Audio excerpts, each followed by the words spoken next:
Hello, this is Hocus, and welcome back to the greatest survival multiplayer series on YouTube. Yes, that is right, this is RambleCraft. I hope you are all having a great day and a fantastic week and are ready for some more action here on the server. We are currently stood at the site of our future Megabase, which we kind of got working on in the last episode. There have been a few changes, however. You may have noticed those if you're very perceptive. Let's quickly take a look. We have made sure, in true Hocus fashion, to organize all of our storage with some signs that put it into distinct categories that allow me to keep my inventory clutter-free. Our little squad of villagers is now at a total of 4, so we've got 4 beds, 4 villagers. That means we have the maximum amount of villagers available in this little farm, so we're gonna have to expand this if we want to get any more, which we probably will in today's episode. And the final major change since last episode is the introduction of a Nether portal, and this may give you an idea as to what I've been up to off camera. I also did some branch mining off camera, and this is the final result of everything that we've mined so far, including previous stuff and the new stuff. I've condensed it all down into blocks because we ran out of space in the double chest, but we are going to be grabbing these guys, we're going to be grabbing this guy, and we are going to be venturing through the portal.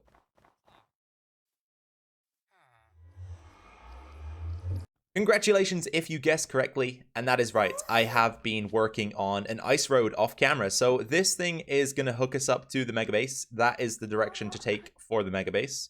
And then just for some reference, this intersection here also leads to the Christmas Village, and this direction right here, the one we're going to be heading in right now, takes you right back to the spawn area and the shopping district. Whilst we're passing through, let's take a second just to admire this. So Endavar has been grinding in the Nether. He's grinded so much in the Nether. He's built these massive tunnels that take us all over the world, and now he has put together this masterpiece. And honestly, he's grinded so much on this server, I'm surprised he even has any fingers left to continue. But this, again, is another beautiful Endavar build. Nothing short of what I'd expect from him.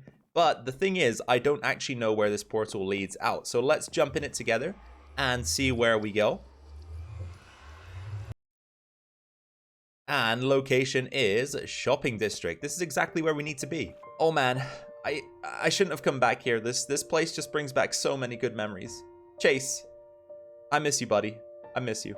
Now this pit stop is for this. So we're just going to be taking all of our diamonds, and I know that we have some more down in the basement. And the reason for this is I'm going to be A, moving them over to the Megabase, and B, we're going to be using them for a shopping spree today. So I'm also going to take my shulker boxes. I don't see any reason to leave them here.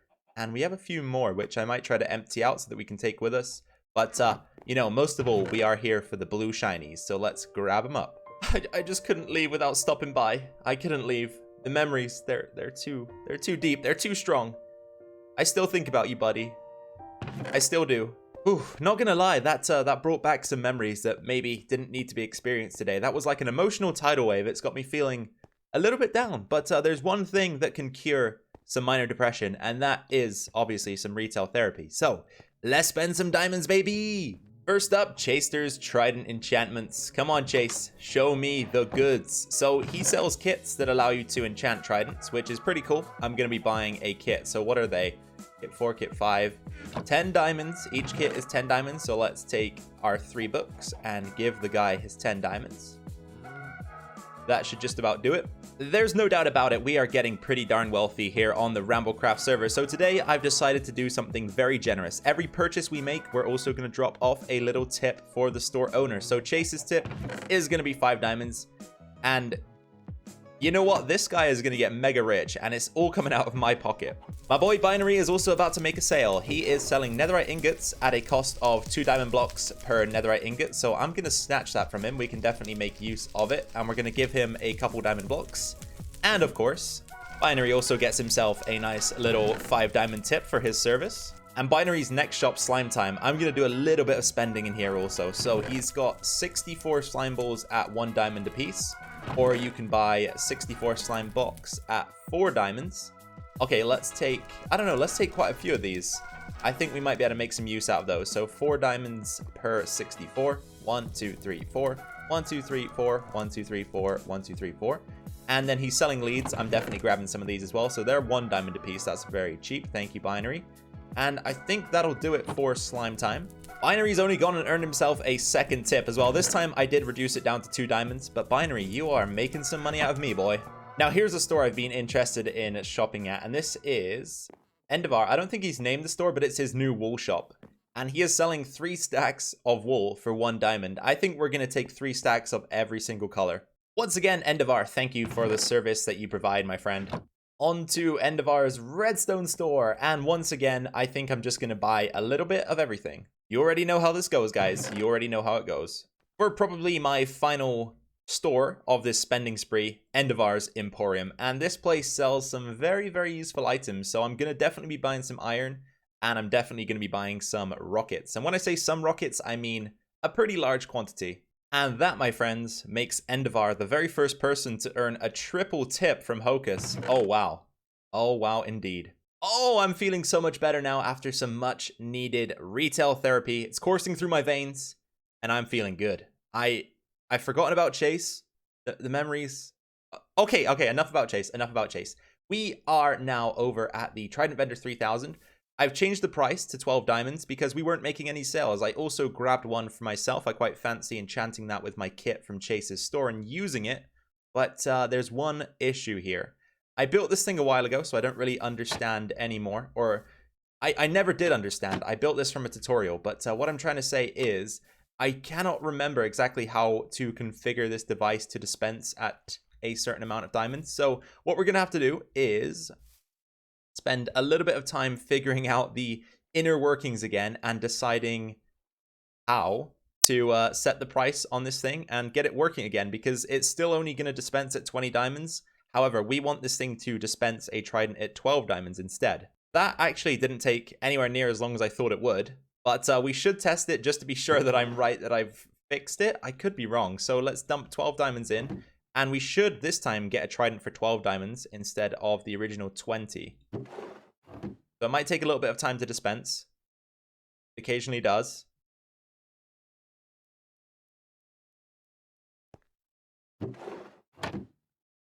I didn't fix it, did I? All right, back to the drawing board. All right, this time for real. So 12 diamonds. In they go. And then, like the sign says, you just got to sit back and wait for a little bit. Just relax, it's coming. The mechanism fires. Retracts back in, and there is your trident. So the price is now set to 12 diamonds. Let's retrieve my 12 diamonds. And hopefully that will prompt some more sales. I have no idea. Back over at the site of our future Megabase project, and it's time to actually get to work on that project itself. So I mentioned earlier about the villagers, that we wanted to maybe breed more and make use of them today, and make use of them we will, because I want to establish this base on a foundation of trading so that we can have access to a bunch of items very easily. And to do that, we're just going to use the villagers. We're going to set up a little trading outpost kind of thing that is centered around this guy right here, because I don't know if you're with me for the last episode, but we basically determined that this trapdoor, which leads down to the branch mine, which is all the way down there at Y11, is going to be the center point for the Megabase. So everything is going to be built around this center point, and it is going to just flourish outwards and expand as we add different components and concepts. So I'm thinking as well that we should probably just stick to this level here. So we're currently at Y70. I think that's where we're going to try to keep everything, because we're going to make a nice flat area for the Megabase to sit on. So Y70 is going to be the area, which means that we can probably begin actually just clearing out some area. And you know what? Switching to the shovel just reminded me. I did head over to the Enderman farm. I repaired my tools a little bit, and I also was in the process of enchanting the trident. But unfortunately, I need 25 levels for this book, and I currently only have 16. So that's going to have to wait for now. I also organized a bunch of the inventory that we brought back from our shopping spree, which was nice. We've got a new chest over here for wool and carpet. So all in all, so far, this episode has been a success. But from here, we need to progress onwards and get the establishment of the Megabase foundations going. Start getting some villagers into their locations so that we can begin trading. And from there, the world is our oyster. Flat goodness. Flat goodness. This is going to be the location of the first of probably 4. I'm thinking of just having like 4 separate villager trading areas that surround the center block on each side. I think that'll be a good way to go. But like I say, this is the flat area that we're going to be working with. And something else that I just figured out as well. I've actually made a design in a creative world for this trading area. And it requires oak, so we should probably get a little oak tree farm going, which again, we're going to use the same tactic, just kind of space them out with 2 blocks of a gap in between, and just let them grow. And from there, we can chop them and replant them, and that should be good enough. I've been learning recently that cobblestone is actually a very useful block just to plan builds out with. So here we've got a 13 wide gap. I'm going to have a 13 wide gap, obviously, between the center, which is the branch mine here, and the villagers on the outside, which we'll be trading with. So the very first one is going to go right here. I'll have a 3 wide gap. And then every other block we can place down a spruce log. And the villagers are just going to sit in between those spruce logs. So it's going to be like a trading hall, but kind of outdoors instead. So I'm just going to keep developing the build here and keep working on the design. Like I say, I'm just copying this from a creative world that I worked on last week. And I'm going to just try and transfer it over. And once I've got something of substance, I will show you guys exactly what I came up with. First one down, and many, many more to go, I would imagine. But this is the design right here. So it's kind of, like I say, it's an individual block for the villagers to sit in. But they also have this small little canopy space above them, which I think is nice. And as I develop and expand, you'll see that this design just links up across all of the villager spaces. So it looks really cool once you combine a bunch of them together, because this canopy, as I say, just kind of traverses across the individual sectors and links up into a single design, which is nice. And then in the middle here, I've got something else going on. There's going to be a little bit of an archway that we're going to work on right now. This archway will be the centerpiece on each side. I don't know if I mentioned that. I'm pretty sure I did. Or maybe you guys could have figured it out because we had the cobblestone plan leading out to it. But the idea here is this could almost work as a wall around the mega base if we wanted it to.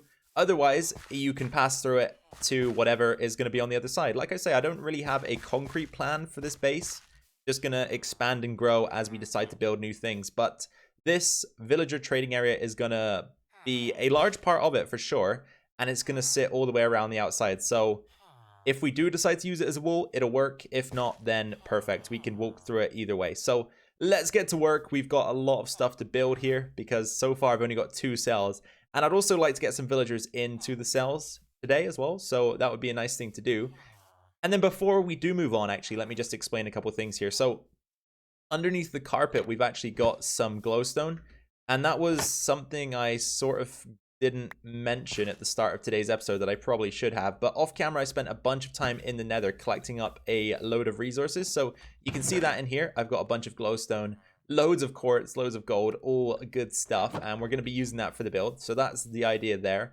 And then finally, another conceptual thing I should probably mention is that the workstation is going to go in this block here. So the villager will be stood right behind it, is able to access it. That's why it kind of looks strange at the front at the moment. But for example, if we want a librarian here, we'll put the lectern right under the trapdoor, and that should do the trick. So like I say, from here on out, it's going to be probably a lot of off-camera building, and I'll jump back in to show progress every now and again. Enough room for our very first 10 villagers sits before me. So we've got 5 cells on the left and 5 cells on the right now. But I'm a little bit timid to expand any further for now because I'm not entirely sure where this is going to link up on the outside. I don't really know how to explain that very well, but what I mean is we need to go out another 13 blocks in this direction and then build something very similar in length and see where it ends. I'm assuming it's going to end somewhere around here, and then we can think about maybe connecting the 2 up in some way, but we won't know until we get that built. Those of you paying attention between last episode and now will realize that I actually contradicted myself today. So I said earlier in the video that we would be centering this mega base around a villager trading setup, but I think in the last episode I said that we'd be centering this around a storage system. But you know what? We could probably do both because this is far enough away to incorporate a storage system somewhere in the middle, which I will probably do because storage systems are very useful to have central so that you can access it from all locations in a pretty similar amount of time.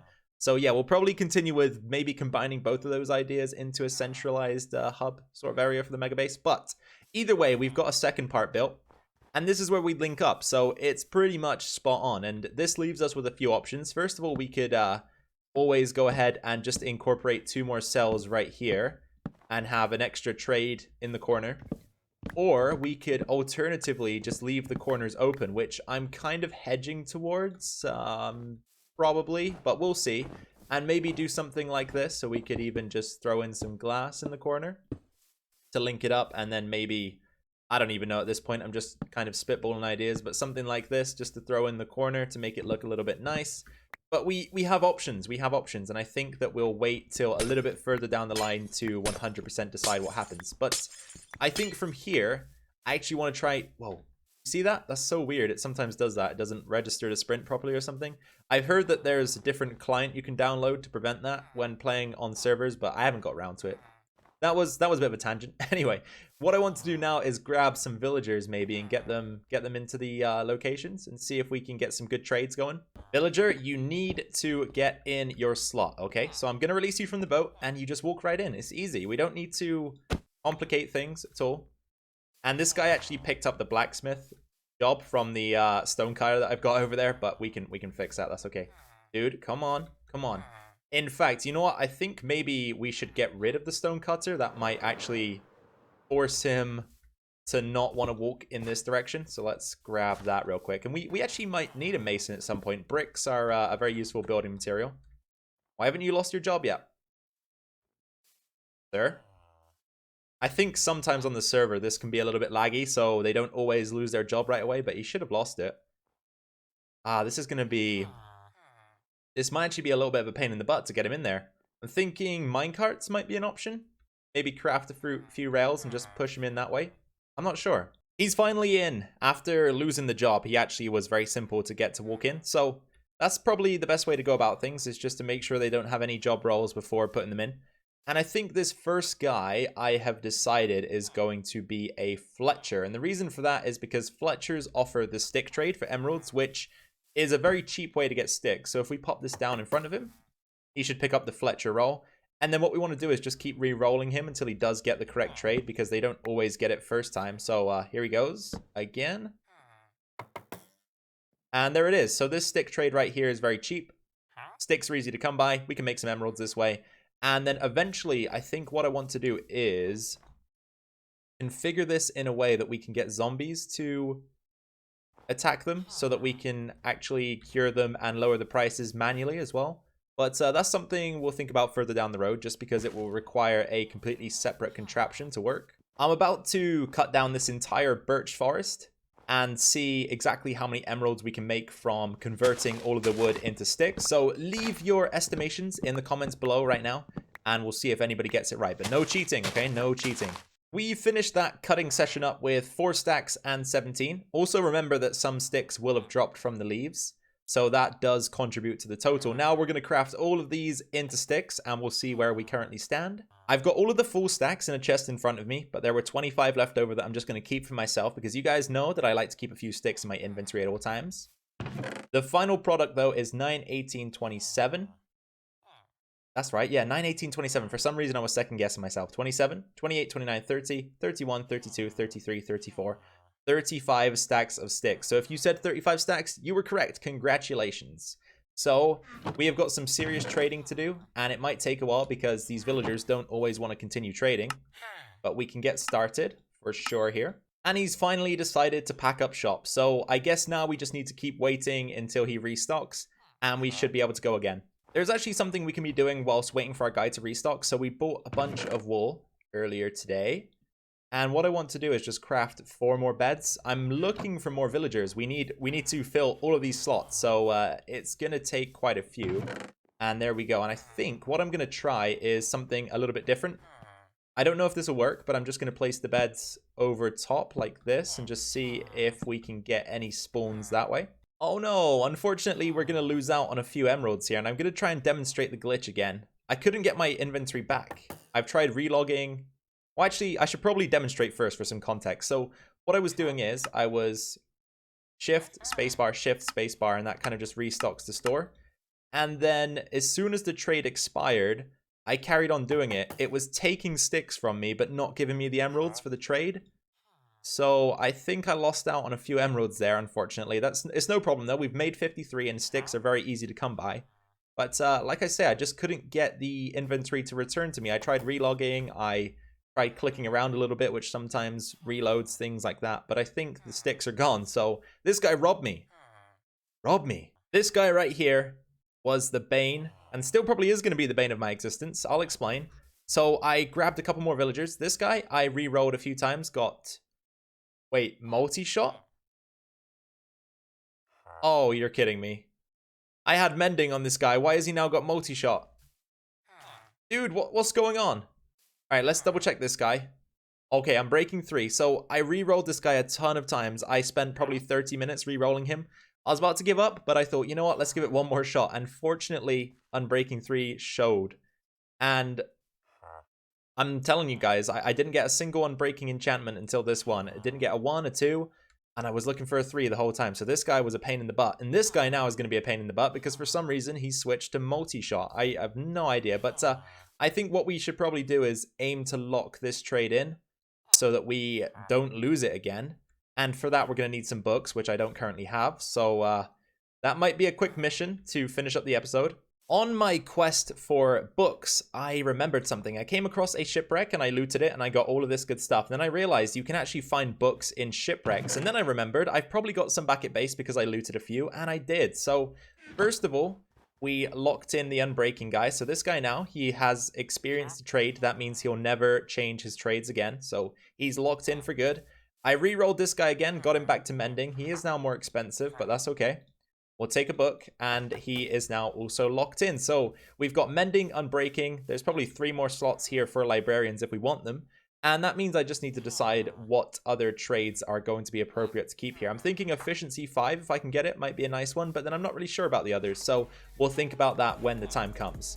All right then, everybody. I feel like that is a good point at which to end today's episode. I hope you had fun with it. I had a bunch of fun recording it, and I'm loving the look of this so far. I feel like this Megabase could shape up into something very, very impressive if we stick to the good building styles and standards that we usually withhold on the channel. I try to build good or well, but it doesn't always turn out that way. Anyway, we'll do our best and see what we can come up with. Anyhow, guys, I would really appreciate a like down below if you did enjoy this video. Also, drop a comment if you've got any questions, suggestions, or feedback. I love to read them and respond. I read every single one, and I respond to as many as I feel require a response, so definitely do communicate with me down below. And finally, if you're new here, then first of all, welcome to the Hocus channel. I hope you enjoyed your stay today. Please consider subscribing to stay tuned to this series and all of the other wonderful Minecraft videos that I will post in the future, I guess, in the coming days, the coming weeks, the coming months, in the future. Stick around for them. All right, guys. Like I say, that is going to be all from me for today. So take care, and until next time, I will catch you around. Bye-bye.